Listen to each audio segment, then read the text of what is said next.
Shirley Wilson packed her bags and headed for Gatineau, Quebec for today's ceremony. Wilson's 18-year-old daughter, Juanita Wolf, was shot dead in Regina in 1999. Even though it's been 20 years, she says telling her story means reliving the trauma. Despite that, she was a willing participant in the inquiry. It was important for me because I have granddaughters, I have nieces, and the safety of my people and just, I guess in general, all people, right? Because this is an everyday occurrence that somebody is murdered or somebody goes missing. And not only that, I needed to be a voice for my daughter, because if the shoe was on the other foot, my daughter would be in the seat that I sit and doing it in a much powerful way. Her voice would be stronger than mine. Wolf's killer was sentenced to 7 years in prison, but served 2. The report recommends an amendment to the criminal code for violent offenses.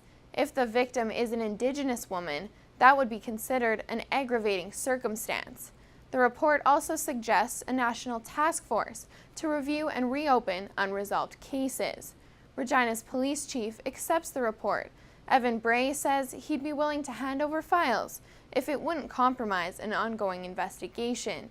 He says the service will work to implement changes based on the recommendations. It's never easy to look at a document that throws criticism on you or your profession.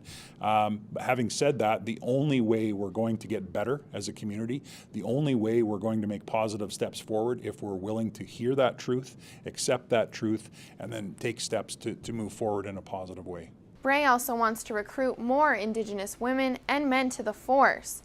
FSIN Chief Bobby Cameron says the justice system needs to change. This inquiry only rubber stamped what many of us felt right across the country, that that the justice system has to change to reflect all cultures, all religions. I mean, it's only fair that any ethnic group or any race be treated fairly within the justice system.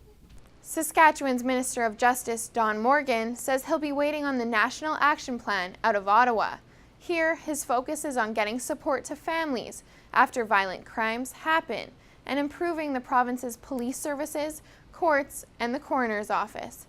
Alex Saladuka, CBC News, Regina.